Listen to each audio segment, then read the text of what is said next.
नमस्कार, खबर दिन भर देख रहे हैं आप और मैं हूं आपके साथ अवंतिका श्रीवास्तव। फिलहाल जबलपुर से एक बड़ी खबर सामने आ रही है।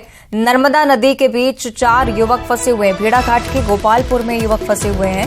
नर्मदा का जलस्तर अचानक बढ़ जाने से टापू पर युवक फंसे हुए। युवकों को निकालने की कोशिशें लगातार की जा रही हैं। अंधेरा होने के चलते रेस्क्यू नहीं हो पा रहा है इनका। पुलिस प्रशासन और होमगार्ड की टीम, एसडीआरएफ की टीम मौके पर मौजूद है। रेस्क्यू ऑपरेशन में लगातार जुटी हुई कोशिश की जा रही है कि जल्द से जल्द उन्हें यहां से बाहर निकाला जा सके। ये तस्वीरें आप देखिए, शाम की तस्वीरें। अचानक से नदी का जलस्तर बढ़ गया, टापू पर फंसे रह गए ये लोग, जिन्हें निकालने के लिए रेस्क्यू ऑपरेशन चलाया जा रहा है। अधिकारी भी मौके पर पहुंचे, एसडीआरएफ की टीमें मौके पर मौजूद हैं। लेकिन चूंकि अंधेरा हो चुका है और उसी वजह से रेस्क्यू ऑपरेशन में काफी मशक्कत का सामना करना पड़ रहा है। 4 युवक आपको नजर आ रहे होंगे तस्वीरों में। एक तरफ टापू पर खड़े हुए 2 लोग और सामने जो पत्थर है उस पर भी 2 लोग खड़े हुए नजर आते हैं। जलस्तर अचानक से बढ़ गया नदी का। आप देख रहे हैं नदी का बहाव कितना तेज है और अभी ये समय है जब बारिश का दौर चल रहा है। लोगों से लापरवाही बरतने के लिए मना किया जाता है, सलाह दी जाती है कि इस तरह की जलजमाव वाले जगहों पर नदी नालों के आसपास ना पहुंचें। इसके बावजूद लापरवाही। लेकिन फिलहाल अब प्राथमिकता इसी ओर कि इन लोगों को जल्द से जल्द बाहर निकाला जा सके, सुरक्षित बाहर निकाला जा सके। भेड़ाघाट के गोपालपुर की पूरी घटना है। होमगार्ड के जवान पहुंच चुके हैं, पुलिस प्रशासनिक टीम मौके पर मौजूद है। एसडीआरएफ के जवानों को बुलाया गया है जिससे सफलतापूर्वक इनका रेस्क्यू किया जा सके। पर चूंकि अंधेरा एक बड़ी चुनौती इस क्षेत्र में, जहां अंधेरा हो चुका है, पानी का बहाव इतना तेज है, इसीलिए इतनी परेशानी है। सहयोगी पवन हमारे साथ लाइव जुड़ रहे हैं, उनका हम रुक कर लेते हैं। पवन, क्या स्थिति फिलहाल रेस्क्यू की? फ्रेम में है अवंतिका। फिलहाल स्थिति यह है कि अंधेरा है और नर्मदा में तेज बहाव भी है, जिसके कारण रेस्क्यू करने में काफी परेशानी आ रही है। लेकिन एसडीआरएफ की टीम यहां पहुंच चुकी है। होमगार्ड जवान पहले से मौजूद हैं और तकरीबन 5 घंटे से यह रेस्क्यू ऑपरेशन चल रहा है। जो अभी तक जो जानकारी आई है कि 4 लड़के पिकनिक मनाने के लिए नर्मदा में उस टापू पर पहुंचे थे जहां वो मछली भी पकड़ रहे थे। इसी दौरान नर्मदा में अचानक गौर नदी से पानी का एक तेज बहाव आया, जिसके कारण नर्मदा का जलस्तर बढ़ गया और उसके बाद वो 4 लड़के वहां पर फंसे रह गए, जिन्हें निकालने के लिए 4 बजे से प्रयास किया जा रहा है। लेकिन सफलता अभी तक नहीं मिल पाई है और अब अंधेरा हो चुका है। यहाँ गुप्त अंधेरा होने के कारण रेस्क्यू करने में काफी परेशानी हो रही है। दूसरा कारण यह है कि नर्मदा का बहाव तेज है, जिसमें नाव उतारने पर नाव जो है वो बहाव के साथ आगे बढ़ जाती है, लेकिन जहां उसे पहुंचना चाहिए वहां पहुंचने में दिक्कत हो रही है। फिलहाल यहाँ पर अधिकारी तमाम मौजूद हैं, सीएसपी मौजूद हैं, नगर परिषद भेड़ाघाट के अधिकारी भी मौजूद हैं। एसडीआरएफ की टीम पहुंची है जो रास्ता बना रही है, प्रयास कर रही है कि 4 लड़कों को बचाने के लिए रेस्क्यू किस तरह से किया जाए। और आखिर में जो बात निकल कर आई है जानकारी कि इस स्थिति में सिर्फ एक हेलीकॉप्टर ही उपाय है। हालांकि हेलीकॉप्टर के लिए भी रात में उड़ान भरना और ऐसी दुर्गम जगह से रेस्क्यू करना काफी चुनौतीपूर्ण कार्य है। फिलहाल प्रयास जारी हैं और मौके पर तमाम अधिकारी मौजूद हैं। ग्रामीणों की भी मदद ली जा रही है कि आसपास कहीं से कोई रास्ता बनाया जा सके जिससे वहां तक पहुंचा जा सके, लेकिन फिलहाल सफलता मिलते नहीं दिख रही। पवन, स्थिति क्या है इन 4 युवकों की? क्या संपर्क हो पा रहा है? लास्ट टाइम जब देखा गया था तब किस तरह की स्थिति थी?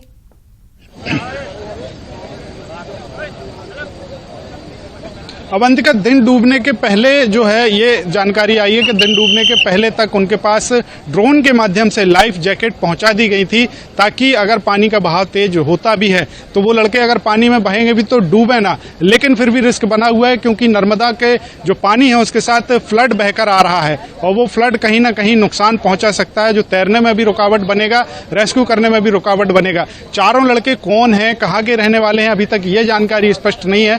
लेकिन इतना जरूर बताया गया है कि जबलपुर के ही रहने वाले हैं। एक महत्वपूर्ण बात यह भी है कि गोपालपुर के पहले धुआंधार में भी 3 लड़के इसी तरह एक टापू में फंस गए थे, जिन्हें दिन समय रहते बचा लिया गया, चूंकि वहां पर चट्टानें बड़ी बड़ी हैं जिन पर से जाकर के उन्हें बचाना संभव हो सका। लेकिन ये अभी जो 4 लड़के जहां फंसे हुए हैं वहां का लिए रास्ता नहीं मिल रहा है, कोई उपाय फिलहाल सामने नहीं दिख रहा है और सबसे बड़ी रुकावट अंधेरा है, दूसरी रुकावट पानी का तेज बहाव है। उम्मीद यही पवन के जल्द से जल्द रेस्क्यू कर बाहर निकाला जाए। लगातार नजरें बनाए रखेगा। फिलहाल जानकारी के लिए बहुत बहुत शुक्रिया। आगे बढ़ते हैं, बात करेंगे छत्तीसगढ़ की, जहां स्वास्थ्य कर्मचारियों की हड़ताल स्थगित हो चुकी है। स्वास्थ्य मंत्री टीएस सिंहदेव से मुलाकात के बाद स्वास्थ्यकर्मी ने हड़ताल को स्थगित करने की घोषणा कर दी है। स्वास्थ्य मंत्री से मुलाकात के बाद गैर आर्थिक मांगों पर सहमति बन चुकी है। आर्थिक मांगों को जल्द पूरा करने का आश्वासन भी दिया गया है। स्वास्थ्य कर्मियों के प्रतिनिधि मंडल के साथ स्वास्थ्य मंत्री ने करीब 3 घंटे तक बातचीत की, जिसके बाद स्वास्थ्य कर्मियों ने हड़ताल को स्थगित करने का फैसला किया। स्वास्थ्य कर्मचारियों से बातचीत करने के दौरान उनके निवास कार्यालय में मुलाकात जैसे ही हुई तो आश्वासन ये भी दिया गया कि जितनी भी मांगे हैं उन्हें भी मुख्यमंत्री के आगे रखा जाना है। ये 4 तस्वीरें आप देखिए, क्रमशः क्या कुछ हुआ है। स्वास्थ्यकर्मी हड़ताल पर थे, मरीजों को परेशानी हो रही थी। टीएस सिंहदेव की तरफ से ये बयान कल सामने आया था कि जल्द से जल्द बातचीत की जाएगी और आज बातचीत सफल भी होती हुई।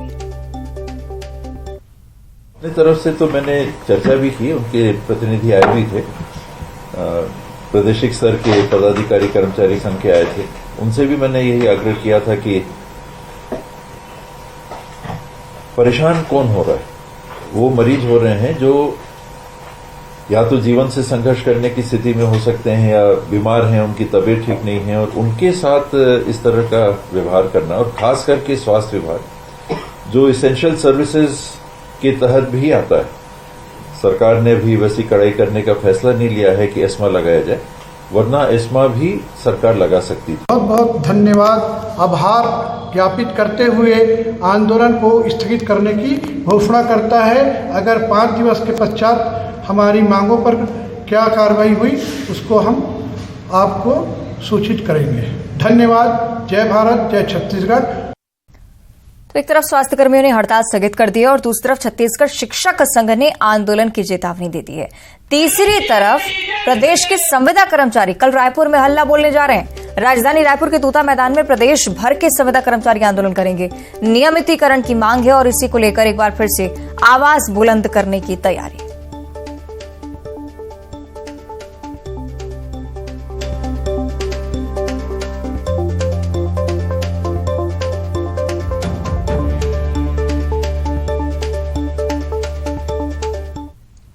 इधर पूर्व मुख्यमंत्री डॉक्टर रमन सिंह ने केंद्रीय गृह मंत्री अमित शाह को अनुसूचित जनजाति जाति को लेकर भी जो मात्रात्मक त्रुटियों के सुधार के संबंध में जानकारी दी थी वो पहले दे दी गई। उसके बाद अब एक बार फिर से उनकी तरफ से पत्र लिखा गया है।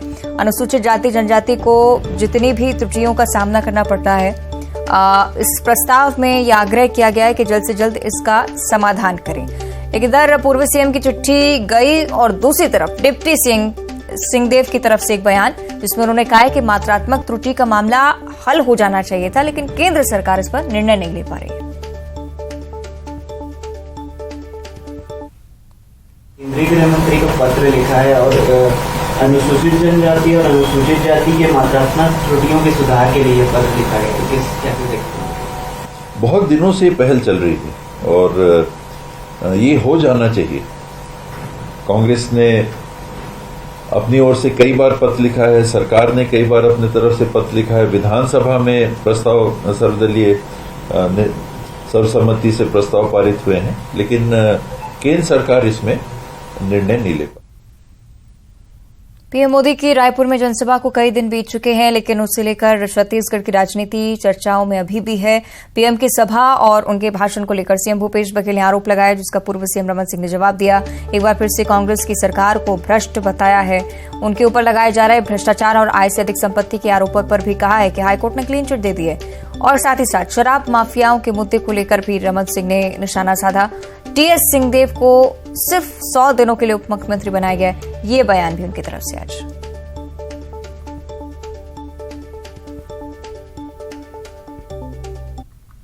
प्रधानमंत्री 2014 में मोदी जी प्रधानमंत्री बने हैं। ऐसी सरकार बनी है जो भ्रष्टाचार पर लगातार कार्रवाई कर रही है, और जब भ्रष्टाचारियों पर छत्तीसगढ़ में कार्रवाई होती है तो भूपेश जी सामने आते हैं, और जब कोयला घोटाला, शराब घोटाला के मामले जब प्रकरण बनते हैं तो कांग्रेसी पंजा उनके संरक्षण में सामने आता है। न्यायालय का फैसला क्या आया उसके बाद भी वो रिपीट करते हैं, यानी न्यायालय, उच्च न्यायालय पर भी भरोसा भूपेश बघेल को नहीं है, जबकि उच्च न्यायालय ने स्पष्ट तौर से अपने फैसले में कहा, डबल बेंच का ये फैसला था, ये आरोप तथ्यहीन, निराधार और राजनीति से प्रेरित बता के खारिज कर दिया। जो चिट मिला है वो स्पष्ट रूप से मिला है कि 3 का और 8 का 13 के सभी जांच करने के बाद चुनाव आयोग ने स्पष्ट रूप से कह दिया कि इसमें कोई कमी नहीं है, इसमें कोई दिक्कत नहीं है। इसके बाद भी वो बोलना नहीं भूलते। शायद आने वाले 4 महीने तक भी लगातार इस बात को दोहराते रहेंगे।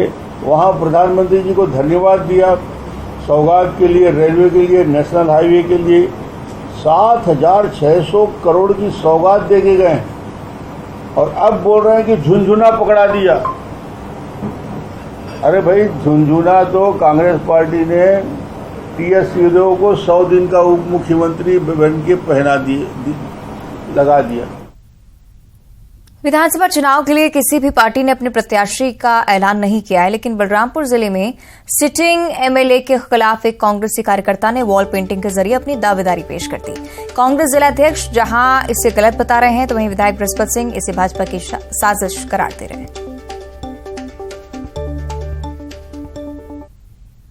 हमारे एमएलए है, लेकिन थोड़ा उनमें उनका जो है ग्राफ जो है गिर गया है क्षेत्र में, तो मुझे लगा क्यों ना हम भी एक कांग्रेस को ही आगे बढ़ाने के लिए क्यों ना हम अपना सिंबल लगा करके अपना उम्मीदवारी दावेदारी पेश करें, ताकि उससे जनता के बीच ये न रहे कि यहाँ कोई अगेंस्ट दूसरा उम्मीदवार नहीं है। गांव की कहावत है, अखरा में सबके बखरा।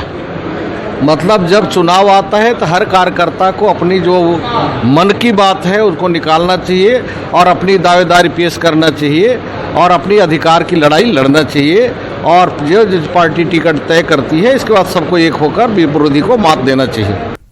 प्रदेश भर में मानसून एक्टिव होने से कई इलाकों में जल भराव की स्थिति देखने को मिल रही है। भारी बारिश से अब सूरजपुर में कलुआ नाले पर बना पुल बह गया। पुल के बह जाने से बड़सरा, करौंदा मोड़ा सहित कई पंचायतें जिनका जिले से संपर्क टूट चुका है। ये भी आपको बताएं कि बीते दिन से लगातार बारिश हो रही है और छोटे बड़े सभी नाले आजकल उफान पर हैं। प्रधानमंत्री ग्राम सड़क योजना के तहत बने इस मार्ग में यह कलुआ नाला में बना पुल जो बताते हैं कि 25-30 वर्ष पूर्व बना था, यह पुल आज वर्षा के कारण बह गया है। यह मार्ग बड़सरा, करौंदा मोड़ा, शिव प्रसाद नगर, भौराही सहित मुख्य मार्ग डुमरिया को जोड़ता है, जिससे इस सड़क पे कई गांव के आवागमन है। बच्चे भी इस मार्ग से स्कूल जाते हैं। मैं चाहूँगा कि विभाग और प्रशासन तत्काल इस पुल को ध्यान दे और तत्काल बनाए, जिससे आवागमन सुचारू रूप से चालू हो सके। इधर गरियाबंद में एक मुस्लिम युवक पर लव जिहाद का मामला सामने आया है। सज्जाद अली नाम के युवक पर एक लड़की को भगा ले जाने का आरोप लग रहा है। इस मामले को लेकर गरियाबंद में लड़की के परिजनों ने थाने का घेराव किया। पुलिस का कहना है कि लड़की अपनी मर्जी से लड़की के साथ गई है। हालांकि पुलिस ने परिजनों की शिकायत दर्ज की है, जांच पड़ताल भी शुरू कर दी है। एक मुस्लिम समाज आज लड़का ले गया है, जिसकी सूचना थाना में एफआईआर दर्ज कराया गया। आज 4 दिन हो जाए मेरी लड़की को कोई खबर नहीं की गई है। उसके उपरांत लड़की को मेरा धर्मांतरण एफिडेविट करवा कर पुलिस मेरे दिखा रही है कि तेरी लड़की ऐसी बोली है, जबकि आज 4 दिन हो गए अभी पुलिस प्रशासन कुछ नहीं कर रही है। रात को 2 बजे उसके घर से जिस प्रकार से कुछ लोगों के द्वारा ले जाया गया है, एक प्रकार से लगता है कि अपहरण है और उतने संवेदनशील मामला को भी आज 4 दिन हो गए, लेकिन किसी प्रकार से किसी की गिरफ्तारी नहीं किए गए, जिससे समाज में पूरा रोष व्याप्त है। एक युवक सज्जाद अली के साथ में घर से चली गई है, जिसके उनके परिजनों ने शिकायत की कि इसे ज़बरदस्ती हमारे घर से ले जाया गया है, फिर से अपराध पंजीबद्ध किया गया था। उसी के परिप्रेक्ष्य में इनकी ये मांग थी कि इन्हें जल्दी से जल्दी गिरफ्तार किया जाए। हमारी टीम इधर छत्तीसगढ़ में हाथियों का रिहायशी इलाकों में विचरण का सिलसिला लगातार चल रहा है। इसी कड़ी में धमतरी और रायगढ़ में हाथियों की मूवमेंट देखी जा रही है। इस दौरान हाथी कई लोगों के घरों को नुकसान भी पहुंचा रहा है, घर में रखे अनाज को भी नष्ट कर दे रहे हैं। दूसरी तरफ ग्रामीणों को अपनी जान का डर भी सता रहा है। धमतरी के दक्षिण सिंहपुर रेंज में दंतेल हाथी पहुंचे। इसके बाद ग्रामीणों ने वन विभाग को सूचना दी। मूवमेंट पर नजरें वन विभाग की टीम लगातार बनाई हुई है। लोगों से हाथियों से दूर रहने की अपील की गई है। रायगढ़ में भी कुछ इसी तरह की स्थिति है। जुनवानी इलाके में हाथियों ने उत्पात मचाया है। यहां पर हाथियों ने कई घरों को क्षतिग्रस्त किया है, फसलों को बर्बाद कर दिया है। राजनंद गांव में भी इसी तरह की तस्वीरें। रिहायशी इलाकों में दंतेल हाथी घुसा है और अब लोगों के बीच डर का माहौल है।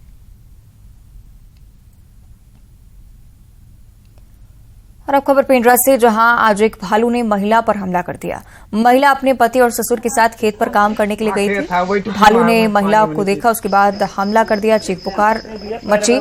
महिला का पति और ससुर वहां पर पहुंचे, भालू को भगाया गया। हालांकि इस हमले में महिला गंभीर पेंड्रा से ही अगली बड़ी खबर, जहां जैव विविधताओं में बदलाव को देखने अलग अलग महाविद्यालय से छात्र छात्राओं और वन्य प्रेमियों का दल मरवाही पहुंचा है। इससे पहले दिन 15 छात्राओं के दल ने रीपा ट्रैकिंग और टूरिज्म कंसल्टेंट द्वारा आयोजित जंगल ट्रैकिंग में हिस्सा लिया। ट्रैकिंग के दौरान अलग अलग औषधीय पेड़ों की पहचान की गई। बहुत एंजॉय किए और नेचर से कनेक्टेड हैं हम लोग, और ऐसा मौका मिलेगा तो हम जरूर इसमें पार्टिसिपेट करेंगे। आप लोग कहाँ से कहाँ गए थे? हम लोग बंसी ताल से चून्हा दाई तक गए थे। कितने किलोमीटर का सफर था? 8-7 किलोमीटर। और फिर कैंपिंग किया रात को आप लोग? जी, बरसात बारिश हुआ, उसके कारण हम लोग कैंपिंग नहीं कर पाए। और ये किन के द्वारा आयोजित किया गया था? ये रीपा के द्वारा आयोजित किया गया था। इससे पहले आप लोग कैंपिंग में गए हैं? नहीं, ये फर्स्ट टाइम है हम लोग। जगदलपुर का न्यागरा वाटरफॉल कहे जाने वाला चित्रकूट जलप्रपात बारिश में खूबसूरत हो गया है। हर साल बारिश में यहाँ के मौसम का लुत्फ उठाने के लिए सैलानियों की भीड़ लग जाती है। न्यागरा वाटरफॉल के नाम से प्रसिद्ध चित्रकूट जलप्रपात, जिसे देखने के लिए पर्यटक दूर दूर से पहुंच रहे हैं और बोटिंग का लुत्फ भी उठा रहे हैं।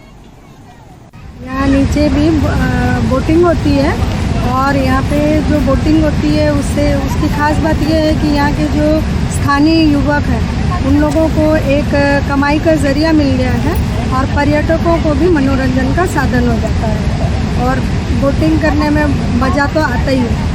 पिछले बार जब हम लोग आए थे तब ये ट्रेल नहीं था, जो नेचर ट्रेल है ये नया बना हुआ है, बहुत ही अच्छा बनाया है इन्हें। चित्रकूट को अगर आप बहुत डिटेल में पास से देखना है आपको, तो ये बहुत ही प्यारा ट्रेल इन्हें बनाया है। फ्लोरा फौना का बहुत अच्छा कॉम्बिनेशन है, और कुछ फ्लोरा में ऐसे दिखेंगे जो हमें देखने को आमतौर पर नहीं मिलते हैं, तो नॉलेज के लिए। इसी के साथ खबर दिन भर में इतना ही। नमस्कार।